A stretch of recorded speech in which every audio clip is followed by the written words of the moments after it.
Hai teman-teman, kembali lagi di kisah kami di Kanada bersama Apri Manalu di sini. Selamat tahun baru semuanya. Semoga di tahun 2022 ini kita semua lebih baik ya. Kita lebih sehat, lebih kuat, lebih baik dari segi karir, pekerjaan dan usaha kita, dan semoga kita semakin berbuah di tahun 2022 ini. Itu harapan saya dan untuk kalian semua dan juga untuk keluarga saya secara pribadi. Jadi teman-teman, ini adalah video kami yang pertama di tahun 2022 dan kali ini saya mau share mengenai keluarga saya, terutama perjalanan kisah hidup kami di tahun 2021, apa yang terjadi terhadap orang tua saya mau share itu, dan begitu banyak pergumulan, begitu banyak cobaan yang harus kami hadapi di tahun 2021 ini. Namun Tuhan itu baik. Jadi saya mau share sama teman-teman mengenai flashback kisah orang tua saya di tahun 2021. Jadi kalau makanya video ini a reflection, but also judulnya juga orang tuaku inspirasiku gitu. Jadi kita mulai aja. Jadi saya ini baru Batak, saya ini baru Manalu. Bapak saya namanya Aliston Manalu. Jadi bapak saya itu anak pertama dari 7 orang. Jadi bapak saya itu Manalu dari Rumah Butar. Manalu Rumah Butar nomor 16, dan mama saya baru Simanjuntak, Sitombuk nomor 16 gitu. Mama saya anak pertama dari 7 bersaudara, dan bapak saya juga anak pertama dari 7 bersaudara. Jadi mereka sama-sama anak pertama, jadi alpha and alpha gitu. Dan bapak saya itu opung saya dari bapak saya, jadi paternal grandfather itu seorang petani. Beliau orang tua bapak saya udah meninggal dunia, dan orang tua mama saya, bapaknya sudah meninggal dunia, mama kandung udah meninggal dunia, tapi istri opung saya masih hidup. Jadi kami tinggal punya satu opung saat ini, opung Boru Sihite dari mama kami ya. Terus ini kisah kita flashback dulu. Jadi saya mau cerita dari paternal grandfather, orang tua dari bapak saya. Jadi bapak saya itu dibesarkan oleh keluarga petani di desa kecil namanya Sanggaran di Sumatera Utara. Desanya tuh kecil banget ya, paling cuma berapa keluarga, dan untuk jalan ke situ waktu itu aja, waktu saya pertama kali pulang kampung, untuk jalan ke situ aja dari kota terdekat Onan Ganjang tuh dekat Dolok Sanggul lebih besar daripada Onan Ganjang ya. Itu kayaknya memakan waktu 6 jam gitu. Jadi saya pulang satu kali di sana. Dan bapak saya tuh dibesarkan di Sanggaran, di desa kecil itu. Dan opung saya itu adalah anak kedua dari Raja Paheme. Jadi kalau orang Batak itu kan, jadi kalau suatu tempat, suatu desa itu kan kayak ada kepalanya, nah itu disebut raja lah ya. Jadi opung saya ini, opung saya dari laki-laki Manalu itu, jadi dia Raja Paheme gitu. Jadi opung saya anak keduanya, anak pertamanya juga ada laki-laki, dan terus opung saya yang perempuan dari bapak saya itu baru lembang gaul gitu. Dan dia adalah anak kelima dari Raja Sanggaran, jadi Raja Desa Sanggaran ya. Jadi opung saya yang dari laki-laki, opung saya, bapaknya bapak saya ini namanya Kirim. Nah, sedangkan opung Boru saya ini namanya Mauliate. Jadi Mauliate baru lumbang gaul, opung saya Kirim Manalu. Nah, jadi kadang-kadang saya sama adik saya suka bercanda sama opung saya gini, opung, jadi waktu itu opung yang laki-laki dikirim ke opung ini, ke namanya ke Raja Sanggaran ini, terus lalu dikasihlah anaknya burunya namanya Mauliate. Jadi dikirim dan Mauliate kan kalau bahasa Batak terima kasih, dikirim dan terima kasih gitu. Dan dan opung saya ini tinggallah di Sanggaran, bukan di Pahemenya gitu. Dan jadi bapak saya dibesarkan di Sanggaran dari sejak kecil, dan kemudian dia itu dia SD, karena desanya sangat kecil ya, jadi SD-nya di situ cuma ada SD, jadi bapak saya tuh SD di situ. Tapi kemudian ketika dia SMP, ketika dia SMA, dia harus keluar dari desa itu dan dia harus merantau. Jadi ibaratnya dari sejak SMP aja dia harus pisah dari orang tuanya, dan kemudian SMA dia juga masih tetap dari situ di kawasan Sumatera Utara, tapi dia sudah pergi ke yang kota lebih besar lagi gitu, saking berat hidup ya. Dan lagi opung saya kan cuma petani gitu. Terus lalu bapak saya merantau ke Jakarta, dia lulusan SMA, dan bapak saya ketemu mama saya di Jakarta. Jadi mama saya juga jadi anak yang pertama dari keluarganya yang merantau ke Jakarta, dan bapak saya juga kayak gitu. Jadi anak pertama yang merantau di Jakarta. Jadi mereka itu dua-duanya emang pioneer. Mereka lah yang membuka jalan buat keluarga mereka, hingga akhirnya sebagian dari mereka ada yang tinggal di Jakarta. Well, kalau dari mama saya semuanya akhirnya tinggal di Jakarta, dan kalau dari bapak saya ada yang di Jakarta, tapi ada juga yang di luar Jakarta gitu.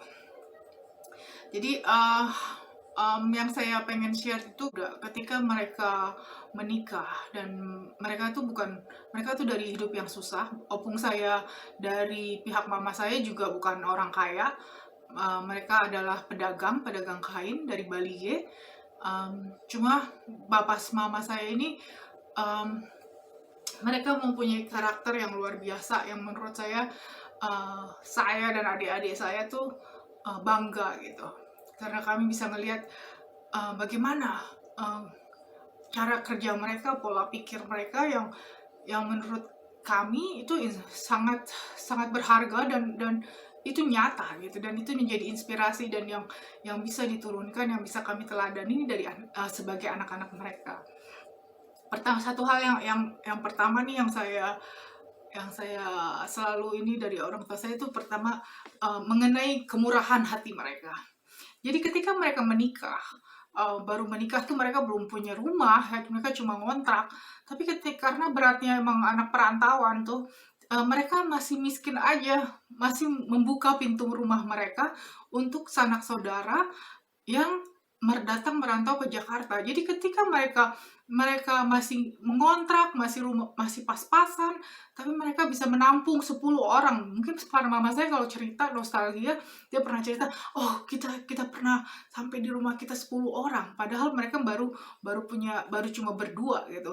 Tapi mereka menghidupi pemuda-pemudi saudara mereka yang datang merantau ke Jakarta, dan mereka membuka rumah mereka buat para perantau itu gitu.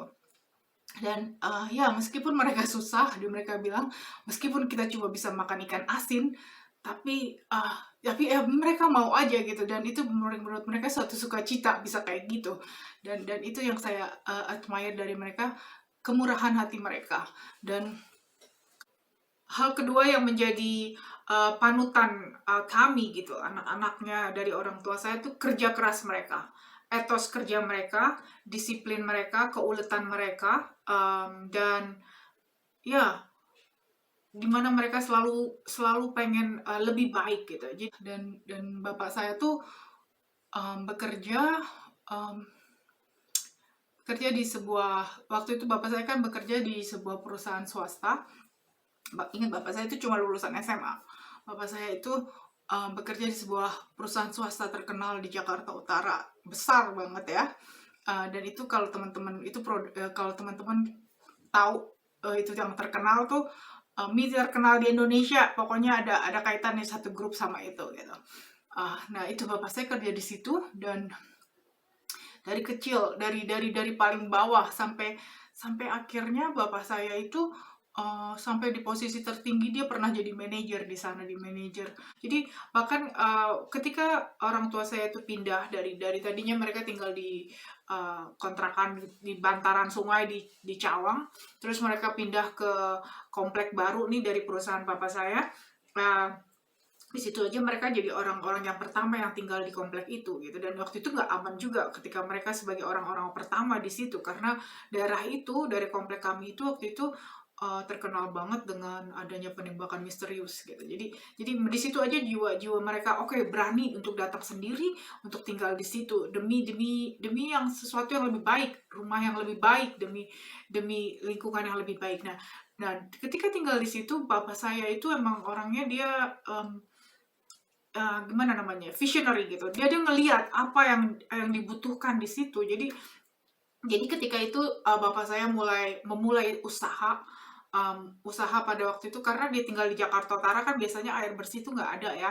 Jadi papa saya mulailah buka usaha usaha usaha yaitu menyuplai air bersih untuk ke komplek itu gitu, untuk ke komplek itu dan kemudian usaha itu berkembang menjadi, menyuplai air bersih ke perusahaan-perusahaan di Jakarta Utara tersebut. Nah, itu etos kerja bapak saya. Meskipun bapak saya bekerja, tapi bapak saya juga memulai usaha dan di situ mama saya mereka berdua tandem, eee mereka mereka kerja keras, bahkan saya ngelihat dan masih ingat banget betapa mama saya, eee eee, ngurusin keluarga, tapi juga ngurusin usaha ini sampai sampai, ngisi air jerigen. Bahkan ketika dia hamil, dia dia masih ngelakuin gitu, ngangkat-ngangkat dan eee, ya dari mulai jerigen sampai akhirnya mereka punya mobil tangki-tangki gitu. Jadi, kalau habis kerja aja mereka cukup istirahat di rumah, bapak saya enggak. Bapak saya mikir ketika dia di rumah, dia mikir gimana usaha ini selanjutnya. Dan banyak sekali challenges yang mereka hadapi, tantangan. Oh, apalagi kan kalau kalau ngurusin transportasi gitu kan, kayak kayak logistik kalau sekarang ini kita bilang, itu banyak banget sekali, tantangannya. Bagaimana kalau kecelakaan terjadi, bagaimana kalau, eee, order nggak bisa dipenuhi, apalagi order mereka itu kadang-kadang 24 jam. Jadi karena mereka harus mensuplai ke perusahaan-perusahaan dan juga kadang kapal-kapal besar gitu ya. Jadi ya mereka harus setiap standby gitu. Jadi dan mereka itu sangat ulet, sangat sangat kerja keras dan daya pikirnya juga tup tup tup kalau harus menyelesaikan masalah cepet cepet cepet. Jadi sistematik bapak saya tuh kayak gitu dan mama saya juga karena dia terbiasa dengan, konsep yang dia pernah hidup susah banget gitu, dan dia juga, sedangkan tanggungan dia banyak. Jadi mama saya tuh belajar bagaimana me-manage uang gitu, bagaimana bisa, agar uang ini yang ada rezeki yang dikasih sekarang ini, bisa nanti kita kelola dengan baik dan masih kita bisa punya buat nanti masa depan gitu. Jadi mama saya tuh, kalau soal manajemen duit dia sangat sistematik dan sangat tahu banget gitu ya. Jadi itu mama saya. Jadi dan saya ngelihat banget saya sebagai anak mereka, karena saya udah ngelihat kan menjalani seumur hidup saya sama mereka. Jadi saya ngelihat bagaimana kita dari bawah sampai akhirnya Tuhan bawa usaha dan kerja keras orang tua saya semakin berhasil. Dan ketika mereka pun berhasil, mereka itu bukan hanya menikmati buat mereka sendiri, tapi mereka tuh kasih ke orang lain dan mereka tuh give ke orang lain, kepada adik-adiknya, baik dua pihak, dari bapak saya, dari mama saya, di sekolahin dua-duanya, dari dua pihak dibantu bekerja ketika membutuhkan pekerjaan dan juga kepada keponakannya juga demikian juga di sekolahin dan juga bahkan kepada staff juga karyawannya, bapak mama saya tuh bantu dan ketika mereka mereka Tuhan berkati waktu itu ketika mereka punya punya rumah-rumah gitu ya, dan itu mereka mereka berikan kepada karyawan mereka untuk mereka tinggal di situ gitu. Jadi setidaknya karyawan-karyawan yang sudah berkeluarga mereka bisa tinggal di situ, mereka nggak usah pikirin rumah dan bapak mama saya sediakan housing buat mereka gitu. Itu ketika mereka di golden years mereka, usaha mereka. Dan kemudian, mereka juga mikir nggak tahu mereka kok berani banget, mereka juga mikirin anak-anaknya 3 disekolahin semua ke Amerika. Dan saya juga heran waktu itu kenapa kok orang tua saya berani gitu ya. Padahal kepada kami aja mereka tuh kami nginep ke rumah orang aja nggak boleh gitu. Tapi waktu saya anak pertama kan, papa mama saya berani ngelepasin saya untuk sekolah di Amerika sendirian lagi. Dan itu juga nggak tahu apa yang ada di dalam pikiran hati mereka, tapi itulah mereka mikir investasi anaknya itu melalui pendidikannya. Jadi mereka menyekolahkan anak untuk pendidikan. Mereka investasinya melalui pendidikan kepada kami anak-anaknya. Itu yang saya lihat. Dan juga mereka juga orang tua mereka bahkan juga dari kampung semua ditarik ke Jakarta. Jadi kedua orang tua dari dua belah pihak nih, dari bapak saya, dari mama saya, mereka semua dari depan orang tua saya gitu. Mereka hidup di depan orang tua saya. Jadi ya, saya melihat orang tua saya itu orang tua yang berbakti kepada orang tua mereka dan juga kepada saudara-saudara mereka, bukan bahkan ke orang lain juga ya, yang bukan saudara aja gitu. Itu saya lihat kasih mereka dan kemurahan hati mereka. Jadi yang pertama itu yang saya recap lagi ya teman-teman. Yang saya panuti dari yang jadi teladan saya dari orang tua saya, yang pertama itu adalah kemurahan hati mereka. Dan itu juga ada kan di Alkitab, apa yang kamu lakukan terhadap sesamamu, kau sudah lakukan itu kepada aku.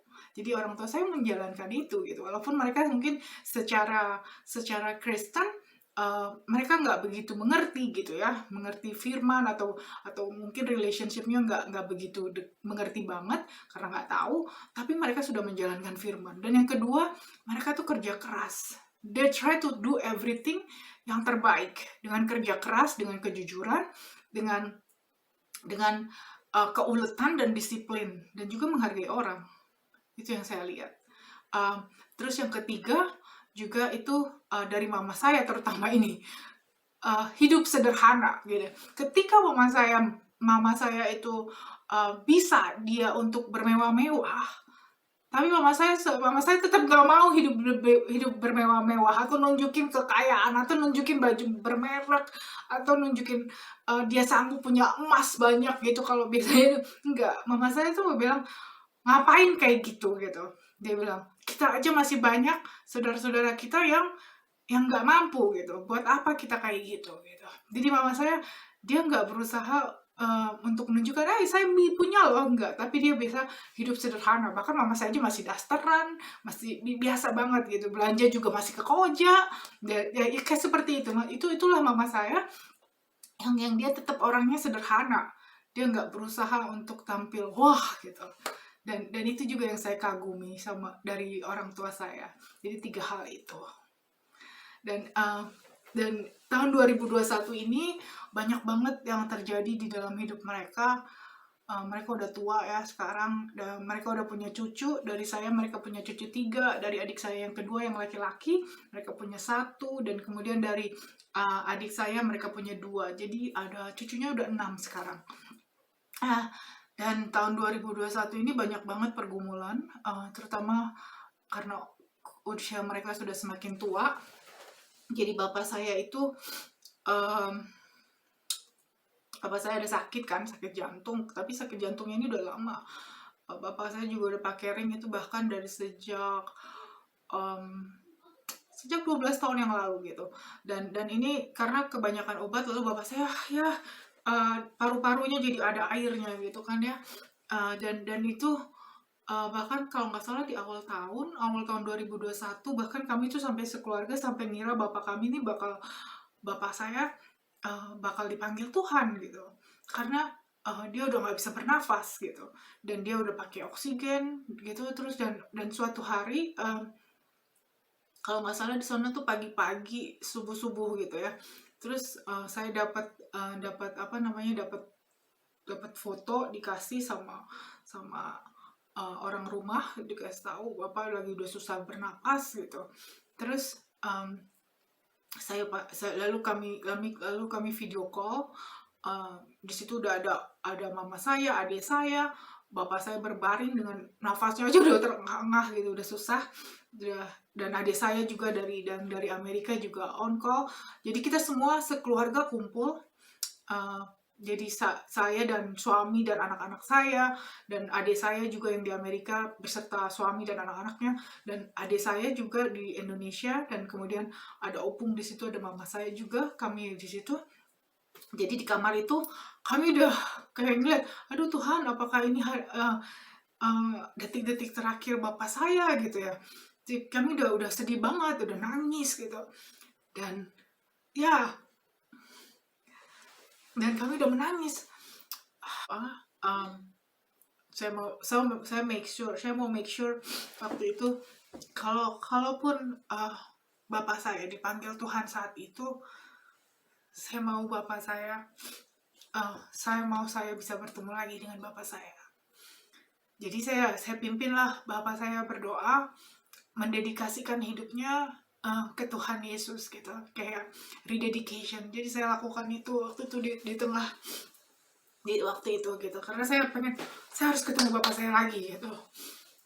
Dan iya, kita berdoa, dan pada saat itu Bapak saya, dan kita berdoa, dan pada saat itu ya Bapak saya bisa melalui malam itu, dan Bapak saya berangsur-angsur kemudian sembuh gitu. Dan itu pada momen dimana kami kayaknya udah sebagai keluarga udah takut banget, takut kehilangan Bapak saya. Tapi sekarang kita udah berada di tahun 2002 ini, dan Tuhan berangsur-angsur gitu menyembuhkan Bapak saya. Dan ya mungkin beliau udah nggak sekuat dia seperti waktu muda ya, karena udah tua, dan berdiri juga nggak bisa tegak, jalan juga nggak bisa lama. Tapi saya lihat kemurahan Tuhan, dia diluputkan gitu dari maut pada saat itu.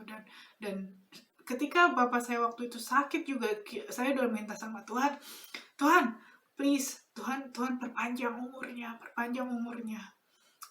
agar kami bisa ketemu lagi gitu kan, karena saya dan keluarga udah lama belum bisa ketemu gitu. Ya,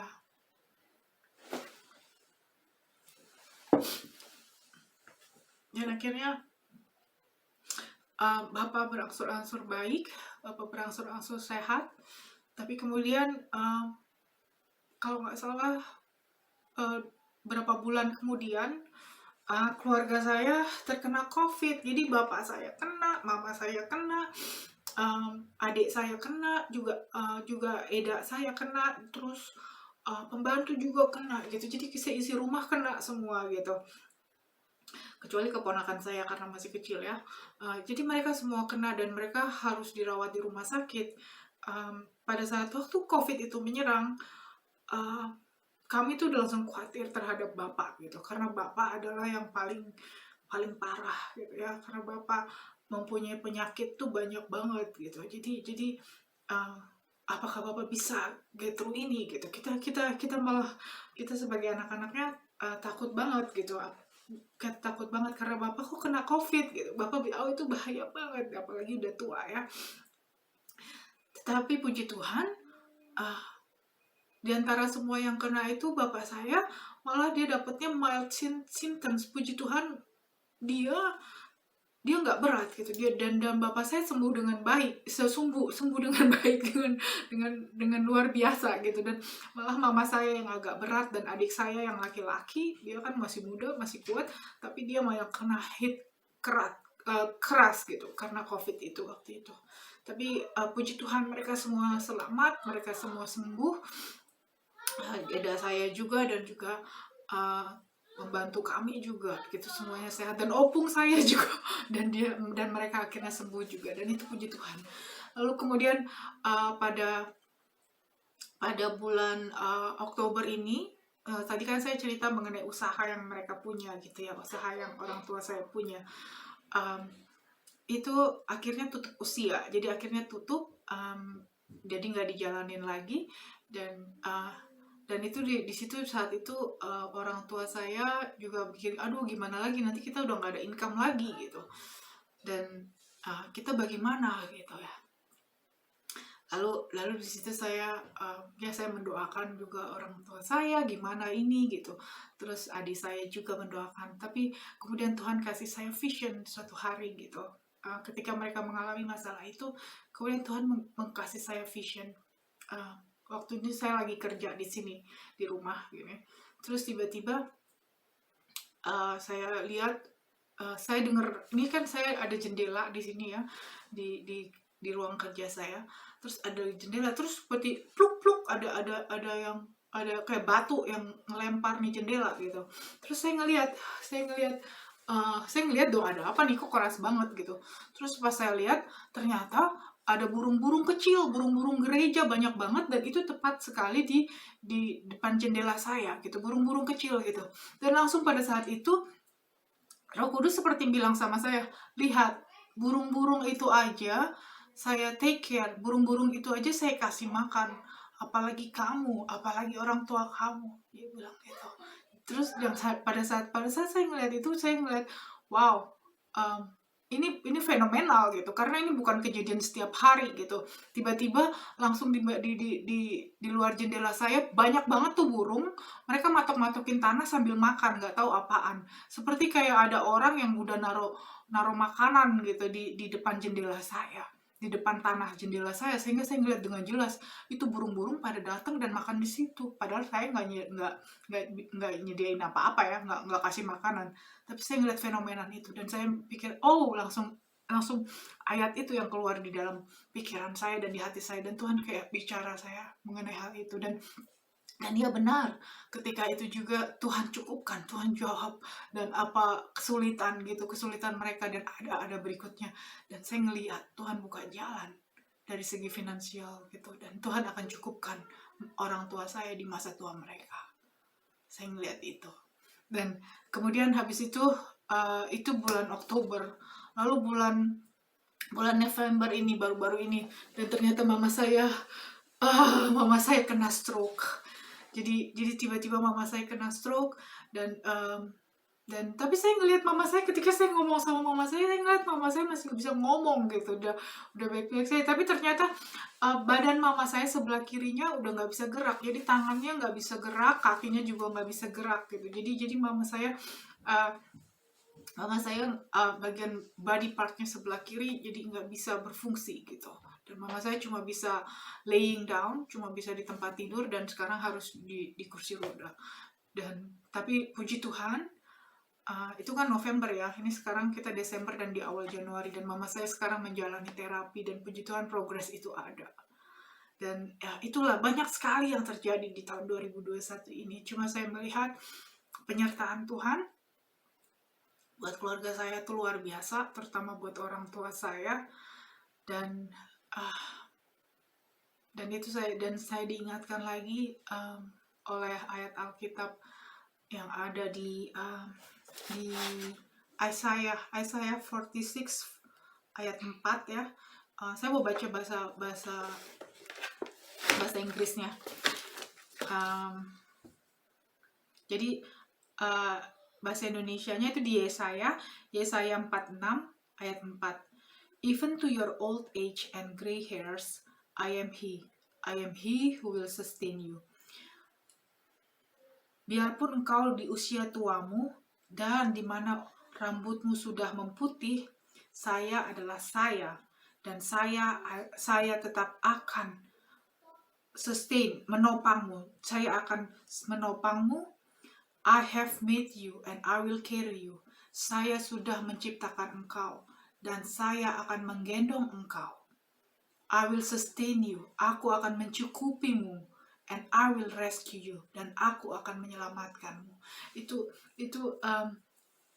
adalah janji Tuhan gitu ya. Dan itu yang Tuhan. Ketika saya mau bikin video ini, saya berdoa, Tuhan, apa yang pengen Tuhan kasih itu. Dan Tuhan tunjukin saya ini. Dan ini ayat emas ini juga, ini ayat emas buat orang tua saya. Dan kalau di bahasa Indonesianya saya baca ya, sampai masa tuamu, aku tetap dia. Dan sampai masa putih rambutmu, aku menggendong kamu. Aku telah melakukannya dan mau menanggung kamu terus. Aku mau memikul kamu dan menyelamatkan kamu. Itu dalam bahasa Indonesianya, dari Alkitab bahasa Indonesia. Tadi kalau saya menerjemahkan secara literal ya. Ya, itu janji Tuhan. Kalau masa tua kita, Dia akan menggendong kita, Dia akan menyertai kita, menyelamatkan kita, dan bahkan sampai masa tua kita pun Tuhan menjaga kita. Jadi itu yang mau saya bagikan sama teman-teman. Tetaplah setia sama Tuhan dan lakukan yang terbaik. Kerja keras, lakukan segala sesuatu yang Tuhan percayakan kepada kita dengan baik. Seperti tadi kisah orang tua saya, mereka berusaha selalu melakukan terbaik dari apa yang Tuhan kasih di tangan mereka gitu. Dan kedua, jangan lupa memberi kepada sesama, karena setiap apa yang Tuhan sudah berkati kepada kita, itu bukan cuma milik kita, tapi milik Tuhan kan, karena Tuhan sudah kasih. Dan apa yang kita kasih terhadap sesama, berarti kita sudah kasih itu terhadap Tuhan. Dan yang ketiga,